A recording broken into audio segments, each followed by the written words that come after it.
আমি খুব একটা উল্টোপাল্টা খাবার আবার খাই না, কিন্তু যে রাইস টাইস। স্ট্রিট ফুড খেয়ে নিলাম বা খুব ফ্রাই খেলাম। হ্যাঁ, চিপস খেতে ভালোবাসি, ওটা আবার কন্ট্রোল করতে পারি না, তখন কিন্তু ভুলে যাই ফ্রাইড কি।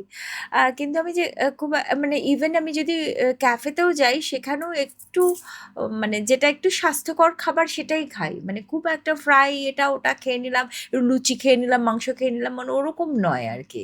বাড়িতে তো ভীষণ লাইট খাবার হয় আমাদের, তো খাবার দাবারটা একটু স্বাস্থ্যকর, হুম মানে হুম। আমি খুব হেলদি খাবার খেতেই ভালোবাসি। কিন্তু সব খাও?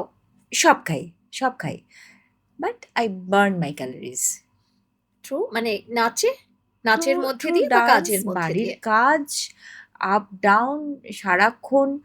কিছু ফ্রি হ্যান্ড, কিছু স্ট্রেচিং মাঝে মধ্যে, সেটাও খুব নিয়ম মেনে, যে হ্যাঁ সকালে ঘুম থেকে উঠে এটা করবো, ওরকমও কোনো ব্যাপার নেই, ঘুমোতে যাবার আগেও হঠাৎ মনে হলো করে নিলাম। হ্যাঁ, আরেকটা যেটা করি সেটা হচ্ছে যে আমার সারাদিনে অনেক কল আসে, অনেক হোয়াটসঅ্যাপ আসে, যেটা আমি কাজের মধ্যে থেকে আর দেখা হয় না, বা ফোনটা হয়তো ধরা হলো না, সেটা আমি রাত্রিবেলা অবশ্যই ইদার কল ব্যাক করি বা রিপ্লাই রিপ্লাই করি, করো? হ্যাঁ এটা করি।